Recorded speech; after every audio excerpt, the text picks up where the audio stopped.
Sarkawi.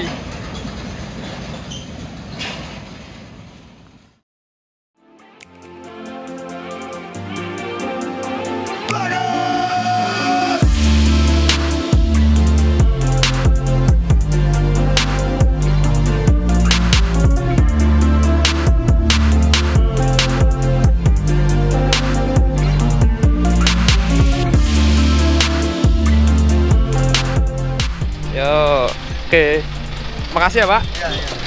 Akhirnya sampai juga di alun-alun Tanggul jam 7:15. Jadi tarifnya naik mobil itu Rp10.000 dari Tawang Alun. Waktu tempuhnya sekitar 40 menit. Nah tuh alun-alunnya. Di sebelah kiri kita nih Pasar Tanggul, Jember. Mantap.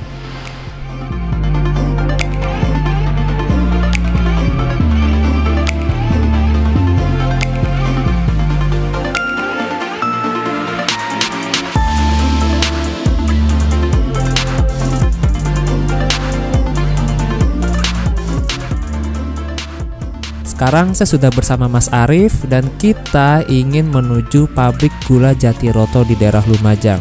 Tadi tuh kita udah ke pabrik gula Semboro teman-teman, yang lokasinya nggak jauh dari alun-alun Tanggul. Cuma kata Mas Arif di pabrik gula Semboro ini lagi nggak terlalu banyak aktivitas lori tebu, jadi Mas Arif lebih memilih ke pabrik gula Jatiroto di Lumajang. Agak jauh sih memang. Pokoknya terima kasih banyak untuk Mas Arif yang telah mengizinkan saya untuk ikut berburu lori tebu. Pokoknya ini spesial banget dan menjadi pengalaman yang gak pernah saya lupain.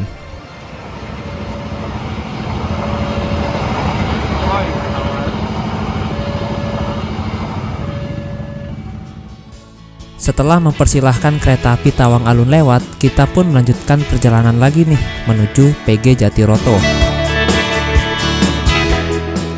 Dan di sebelah kiri kita ini tuh ada sebuah aliran sungai, atau mungkin lebih tepatnya kanal irigasi kali ya. Dan ini tuh udah ada sejak zaman Belanda atau sebelum Indonesia merdeka. Dikutip dari wisataLumajang.com, dulu itu Belanda membangun kanal irigasi ini untuk kepentingan perkebunan tebu. Jadi untuk mengaliri air-air ke lahan tebu mereka. Jadi bisa dikatakan perkebunan tebu ini tuh sudah ada sebelum Indonesia merdeka.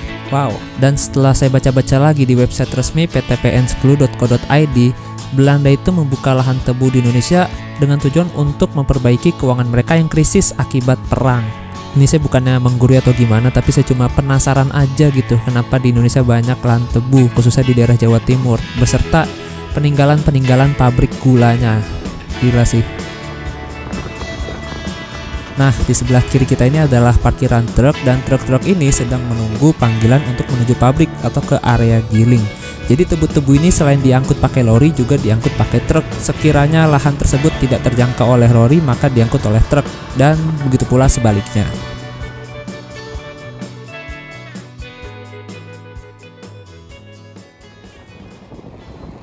Saya dapat kabar dari Mas Arif bahwa bulan Juni ini adalah bulan-bulannya musim giling. Jadi nggak heran deh kalau di bulan Juni kalian melintas di jalur antara Lumajang Jember itu banyak sekali truk-truk pembawa tebu berlalu lalang karena emang musim giling atau musim panen.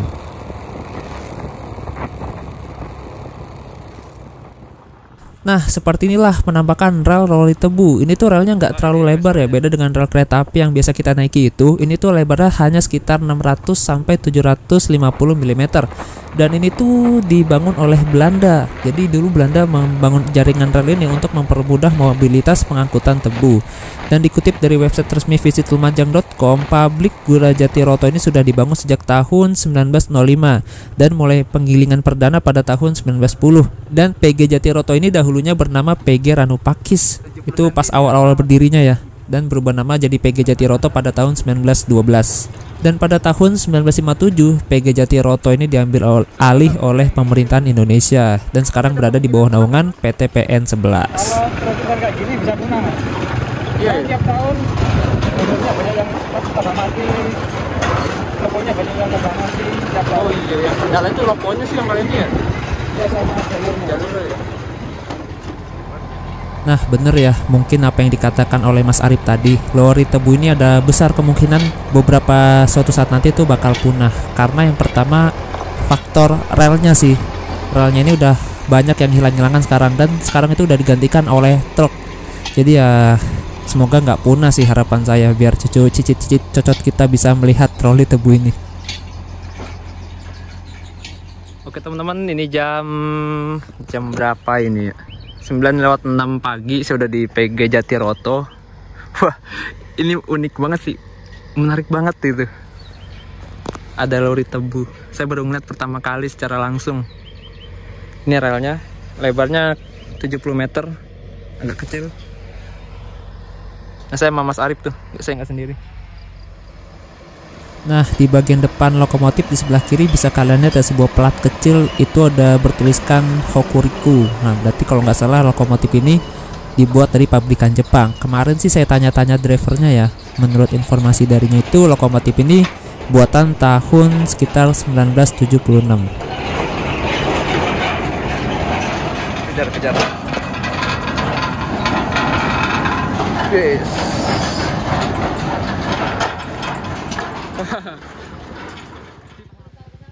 Nah, ini sayang banget sih, padahal sebentar lagi tuh udah sampai di area ladang. Tapi karena relnya putus, jadi perjalanan nggak bisa dilanjut dan harus menunggu tim las dari bengkel.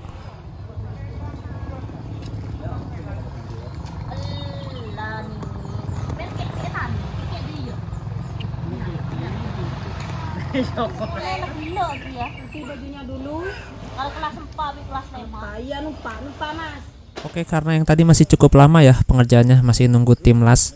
Jadi kita mundur lagi nih ke belakang ke tempat yang tadi, dan di sini ternyata unik nih, ada pemindahan gerbong lori ke lahan dengan menggunakan kerbau. Wah, kita lihat yuk seperti apa prosesnya.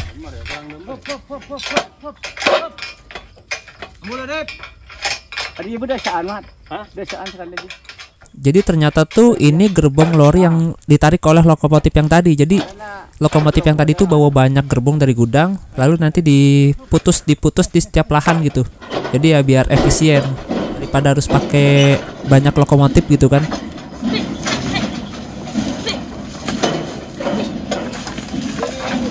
Kuat banget.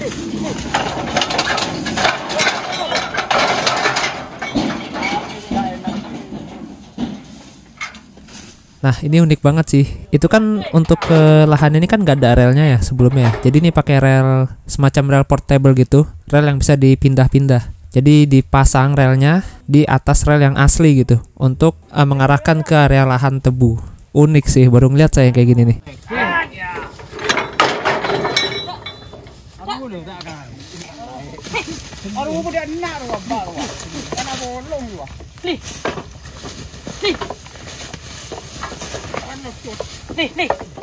Sepertinya nggak sembarang orang bisa mengendalikan kerbau ini deh, harus ada pawangnya. Ini kalau bukan orang pawangnya bisa ngamuk ini kerbau, bisa menyeruduk saya mungkin ini lagi jongkok di depannya.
Oh, ini jalan nasional udah ya? Cuma ke sini. Mau ke sini? Iya. Bawa? Enggak, cuma Lopo aja. Oh, Lopo aja. Kemana ikutan Pak Mas? Apa? Kemana ikutan? Nah, selain diangkut oleh lori, tebu-tebu ini juga diangkut oleh truk, dan mungkin ini kali ya penyebab rel lori rusak gitu ya, karena sering dilewati truk tuh, jadi pada kendor terus ada yang copot gitu kali ya. Wah.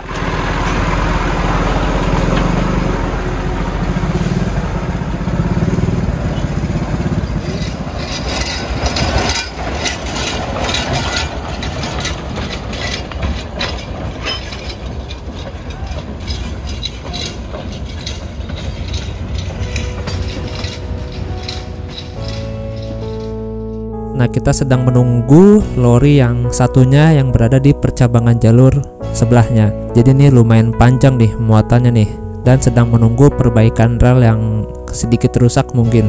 Dan sepertinya lori ini gerbongnya ditaruh kemarin siang atau sore, lalu siang ini ditarik lagi ke gudang setelah proses muat oleh para penebang. Penebang itu yang mereka yang manen gitu, yang nebangin pohon tebu, yang memindahkan ke atas lori.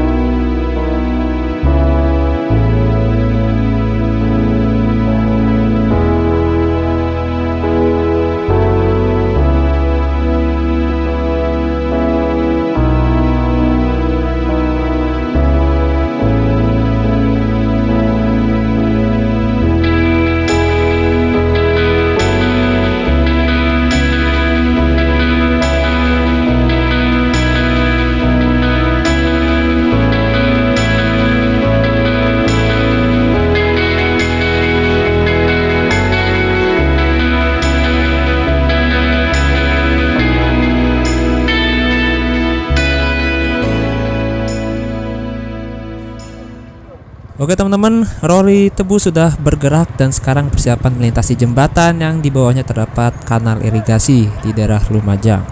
Jadi setiap kereta lori ini mau lewat sudah ada beberapa petugas yang jaga lintasan. Jadi dia bentuk palang pintu perlintasan itu beda seperti perlintasan kereta api yang pada umumnya gitu, yang bunyi-bunyi nyiu-nyiu gitu. Tapi ini yang modelnya kayak pagar yang bisa dipindah-pindah gitu.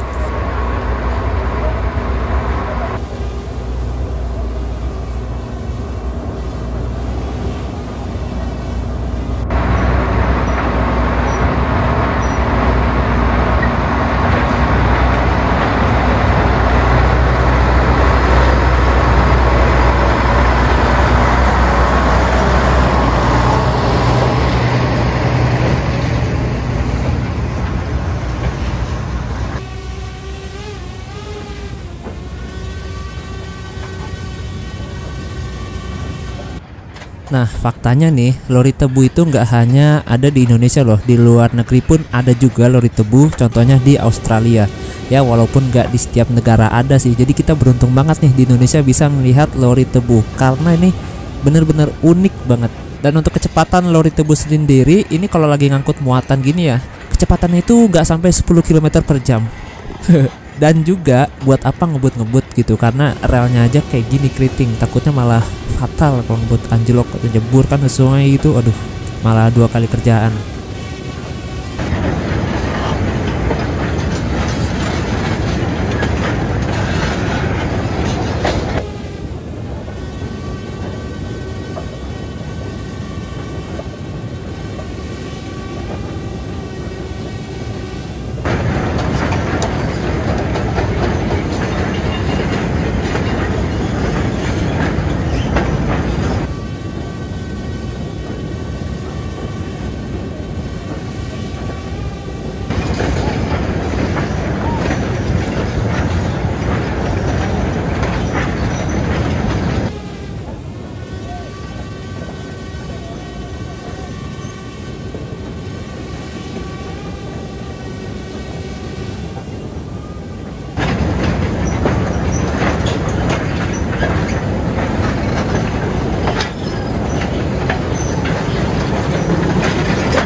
Nanti balik lagi, Mas. Nanti balik lagi. Ya, Masuk garasi.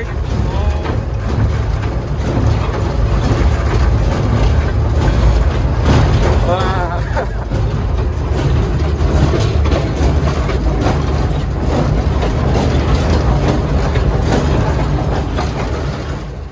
Oh, ternyata tuh sebelum tebu-tebu ini memasuki area penggilingan atau ke pabrik, jadi bakal ditimbang terlebih dahulu nih. Fungsinya untuk menentukan upah para penebang tebu. Ya, seperti itu sih penjelasan dari Bapak driver atau Bapak masinis.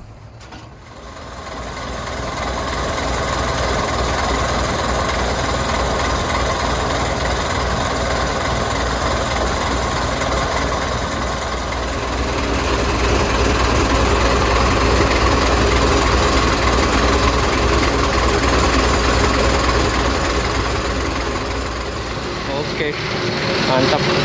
Berarti musim panen hari bulan Mei, Mas ya? Mei panen, bulan 10, bulan 10-11 sudah habis. Berarti sekarang masih bulan ke-6 ya? Masih ada 4 bulan lagi. Nanti ada lagi, Mei lagi, panen lagi. Ini kan dikirim ke sana terus dipindahin ke truk apa? Iya. Oh, Boleh ya. kenapa truknya nggak ke sana aja, Mas? Kenapa truknya nggak masuk aja? Nggak lewat. Oh, nggak bisa lewat. Oh, alah. Jalannya itu. Jalannya ya? Susah ya, sempit ya? Jalan sana itu. Yang masalah tuh kalau masuk. Iya. Atau jembatan. Oh, jembatan. Jembatan sungai itu jembatan jembatannya. Iya, iya. Bisa balok aja. Ini masih hidup, Pak? Mana? Masih hidup ini? Mati semua, Mas. Mati. Semua. Tahun 76 ini lama itu. Ini rem ini.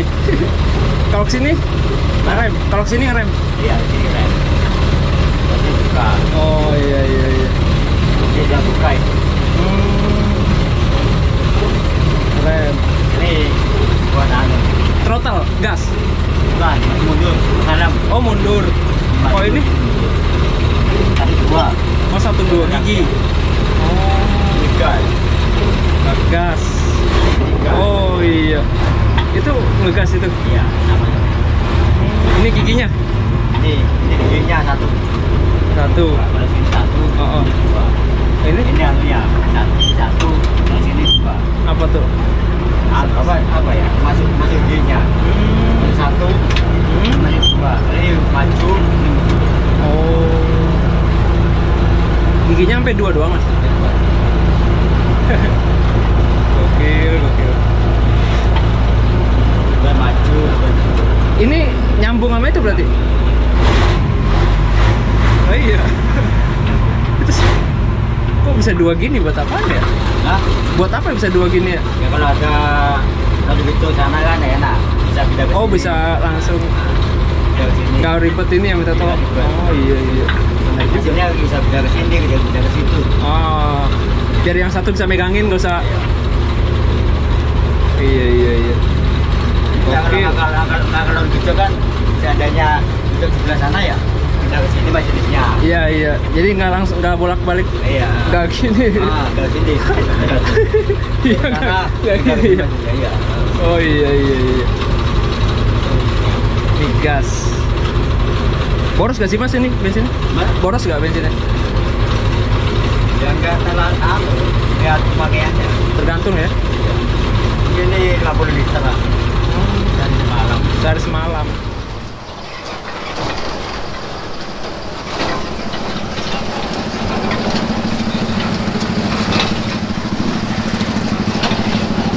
Wow, macet. Saya sampai sini, Mas. Yes.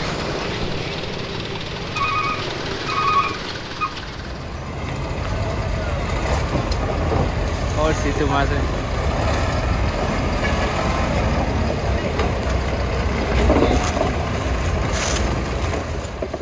Nah, sekarang kita sudah berada di dekat area pabriknya nih, tepatnya di sebelah barat daya, dekat emplasemen pabrik Gula Jatiroto. Dan saya nggak berani masuk ke dalam sana karena kayaknya sih ya itu daerah steril deh, soalnya ada pos jaganya juga. Jadi ya kita di sini-sini aja lah.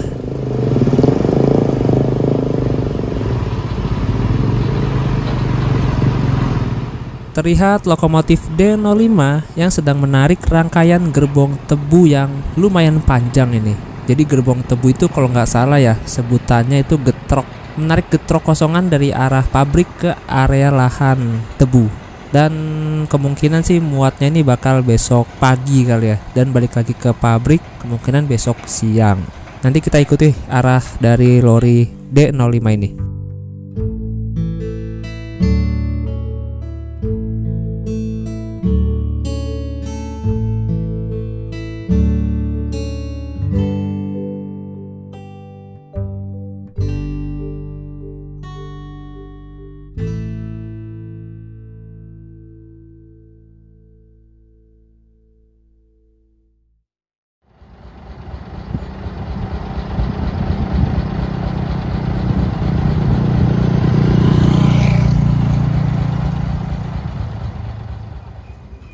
Di tengah perjalanan menuju ladang, lokomotif D15 melepaskan seluruh rangkaiannya untuk menyingkirkan sesuatu yang menghalangi atau menghambat perjalanannya.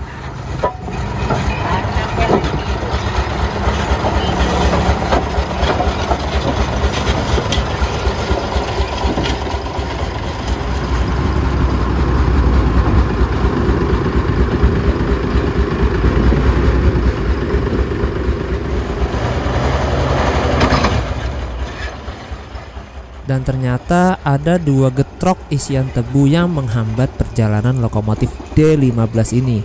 Ketika hendak memindahkan 2 gerbong lori tersebut, mendapatkan arahan bahwa biar saja lokomotif D07 yang ada di ujung sana untuk menarik 2 gerbong tersebut.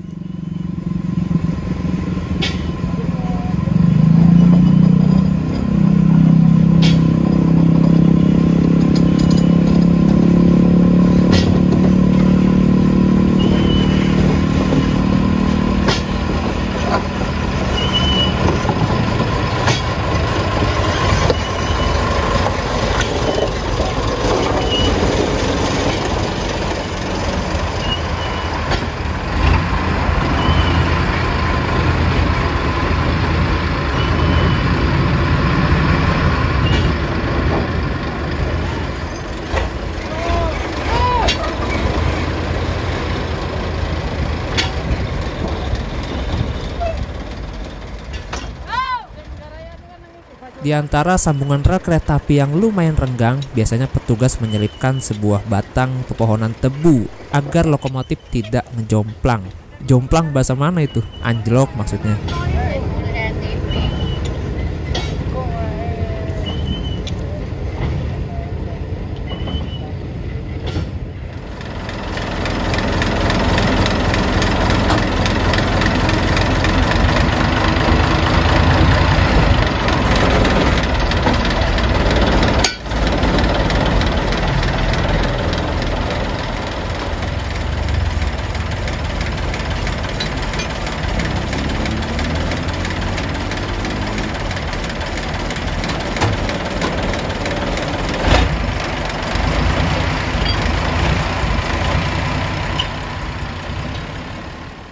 Lokomotif D07 pun menarik 2 getrok isian dan akan dibawa ke jalur yang berada di sebelah kanan yang mengarah ke barat atau ke Desa Wonokerto, Kaliboto Kidul, Jatiroto.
Nah, di sini nih letak uniknya nih.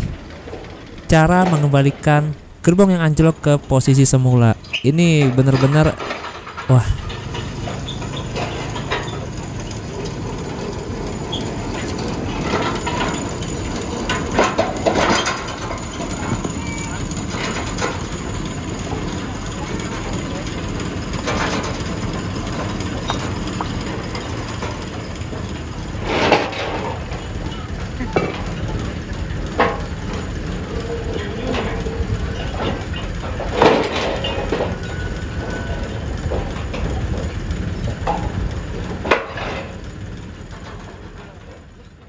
Lokomotif D15 terus berjalan ke arah barat daya. Dan informasi dari bapak petugasnya sih, ini lokomotif cukup jauh juga nih nganter gerbong-gerbongnya, sekitar 4 atau sampai 5 kilometeran lagi. Itu jauh loh untuk ukuran lori tebu.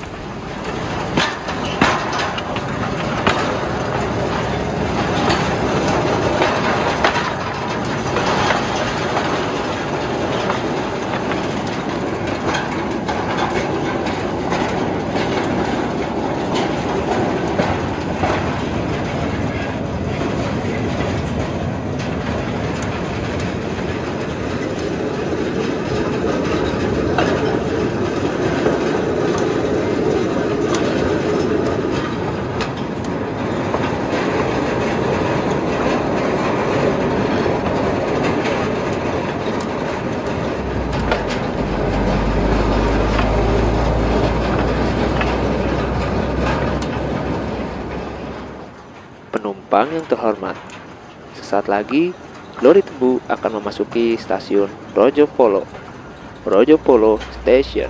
Hati-hati melangkah, perhatikan celah antara peron dan pastikan barang bawaan Anda tidak tertinggal di dalam lori tebu. Stasiun Rojopolo Station.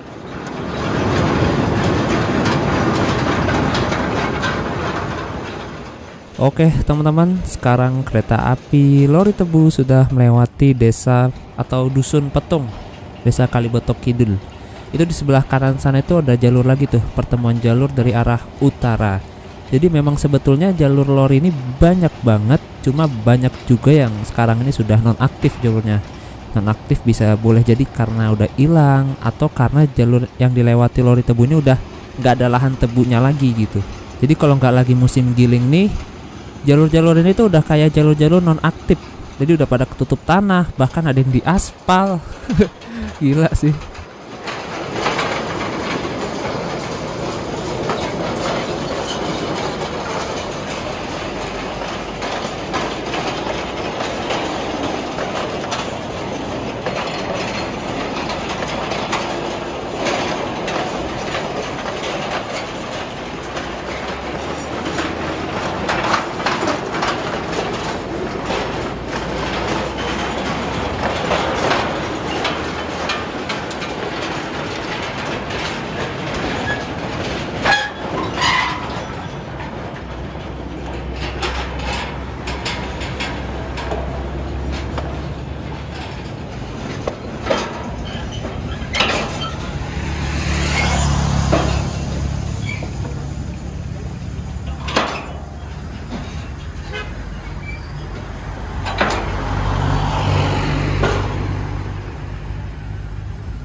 Oke, perjalanan lokomotif D17 sudah berada di dekat kampung Persil Rojopolo.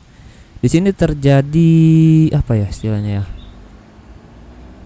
D15 kok D17 sih. Terjadi bukan penaruhan sih. Peninggalan. Apa ya istilahnya?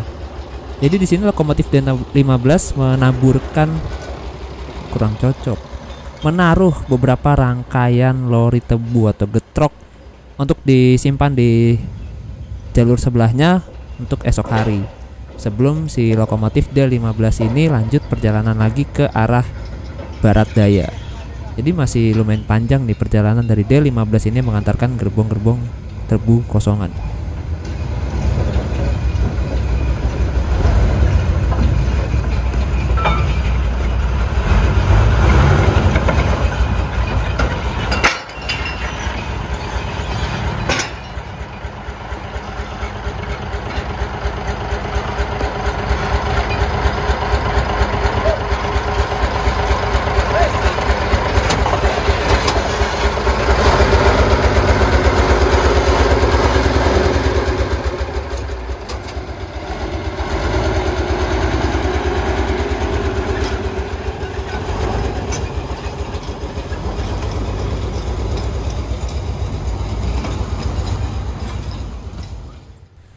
Setelah menyisakan beberapa rangkaian getrok atau lori tebu kosongan di desa Rojopolo, lokomotif D15 kembali melanjutkan perjalanan ke arah barat daya.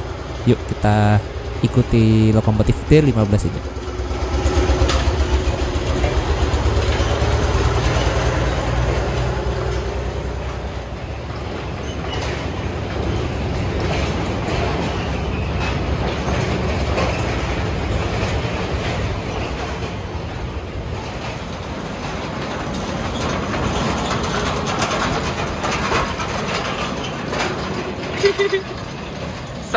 Sarkawi.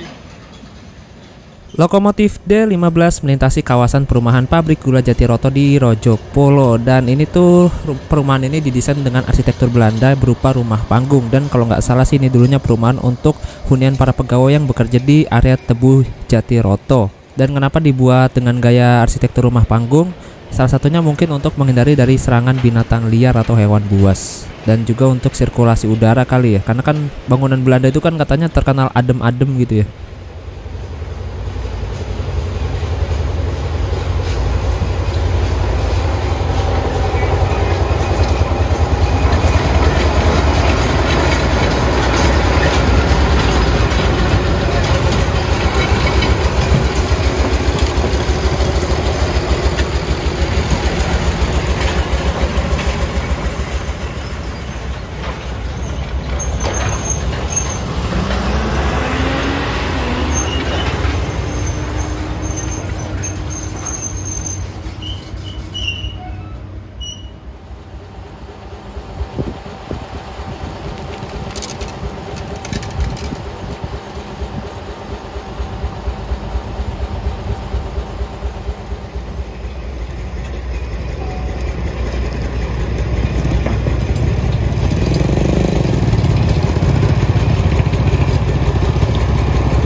Cukup sekian video perburuan lori tebu saya kali ini bersama Mas Ahmad Arif. Saya mau ucapin terima kasih sebanyak-banyaknya untuk Mas Ahmad Arif yang telah memberikan saya kesempatan untuk gabung dalam perburuan lori di pabrik gula Jatiroto ini.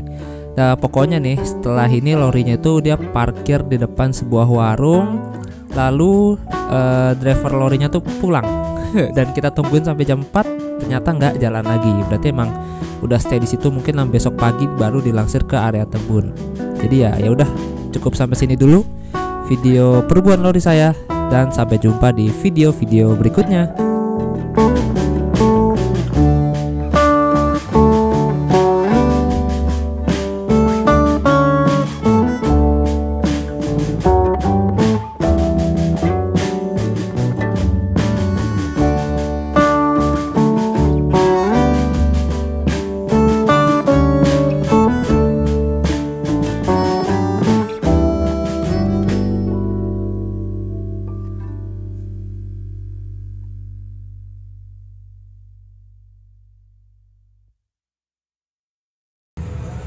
Oke teman-teman, setelah pamitan dengan Mas Arif, saya pun kembali ke arah kota Jember naik bus. Nah berangkatnya kan tadi naik Elep ya, kita coba nih balikan naik bus nih. Saya kira sih tarifnya sama ya 10.000, ternyata itu lebih mahal 15.000. Ini nggak masuk akal ini.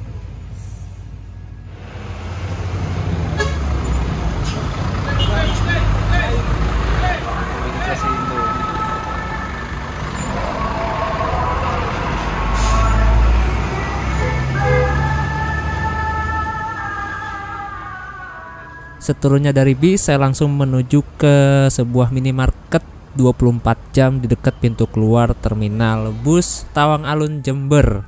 Nah pokoknya kalau Indomaret 24 jam itu di pojok kiri itu ada tulisan 24, terus ada ikon jam gitulah. Nah sebelum ke penginapan kita cari cemilan dulu. Yang paling penting sih air.